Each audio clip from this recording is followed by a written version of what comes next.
Party का जो धरना है, क्या कहेंगे इसको लेकर? टोरेन से पूरे भिवंडी के लोग परेशान हैं और लगातार हम टोरेन के खिलाफ में ये लड़ाई जो है वो लड़ रहे हैं। तो आज हमने फिर से एक बार ये लड़ाई को कंटिन्यू करने के लिए आज इधर धरने का आंदोलन रखा है। और मुख्य मांग जो है उसके अंदर हम कर रहे हैं कि 200 यूनिट जो है हमको फ्री होनी चाहिए, सरकार ने करनी चाहिए। क्योंकि आंध्र में, तमिलनाडु में, कर्नाटक में, दिल्ली में ये है, तो यहाँ पे भी होना चाहिए। इसके लिए हम ये मांग कर रहे हैं। इसके अलावा टोरेन के खिलाफ़ में जब लड़ाई शुरू थी तभी वो मनोज गुलवी जो है उनके ऊपर टोरेन के आंदोलन के दरमियान ही कुछ केसेस हुए, तो उनको तड़ीपार किया है, तो उनको भी उनकी तड़ीपारी रद्द हो, ये भी हम मांग कर रहे हैं। इसके अलावा कई मांगे हैं। जो टोरेन ने मीटर लगाया है उसका टेस्टिंग रिपोर्ट ग्राहक को देना जो है बंधनकारक होते हुए भी उन्होंने टेस्टिंग रिपोर्ट नहीं दिया है। इसके अलावा वो झूठी चोरी की केस कर रहे हैं।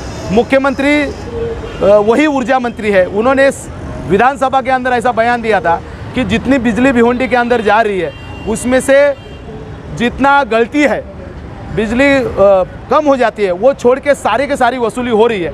तो वो अगर 100% वसूली अगर हो रही है तो कहाँ से चोरी हो रही है? फिर ये सारी चोरी जो है झूठी केसेस है वो करके ये टोरेन वाला जो है पैसा कमा रहा है। ये सारे लोगों के, ये सारे मांगों को लेके आज हम यहाँ पे धरना कर रहे हैं। मुझे बिल्कुल अपेक्षा है कि प्रांत अधिकारी हमारा सुनेंगे, हमको थोड़ा रिलीफ देंगे। सर जी, ये नोडल ऑफिसर को लेकर आप क्या कहेंगे, जिसके नोडल ऑफिसर के बाद भी समस्या का निवारण नहीं होता है? नोडल ऑफिसर के मामले में भी हमने मांग की है कि वो नोडल ऑफिसर पूरा फुल टाइम होना चाहिए। वो अकेले को ही सरकार ने जो है उसको अकेले को रखा है, उसको ना प्यून है, ना क्लार्क है, ना कोई है। तो ये जो है सरकार ने हमारे साथ एक खेल किया है, वो वैसा नहीं हो। फुल टाइम नोडल ऑफिसर हो, उसका स्टाफ हो और उसको अधिकार हो जो ग्राहक है उसकी जो समस्या है उसका निवारण करने का।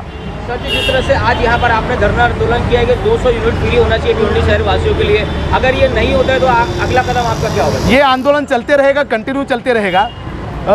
अभी तक हम रुके हुए थे क्योंकि सारी पार्टियां मिल के आंदोलन चल रहा था, तो अभी कुछ आंदोलन नहीं हो रहा है। तो हमने सोचा है कि भाई हमको रुक के तो जमने वाला नहीं, क्योंकि हमारे साथ भिवंडी के सारे मेहनतकश लोग हैं और उनको जो है वो रिलीफ ज़रूरी है।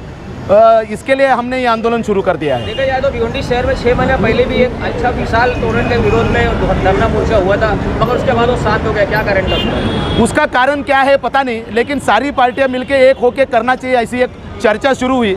उसके बाद एक कमेटी भी बनी, उनकी कई मीटिंगें हुई, लेकिन आंदोलन नहीं हुआ और उसी की वजह से हमने जो है ये आंदोलन शुरू कर दिया है।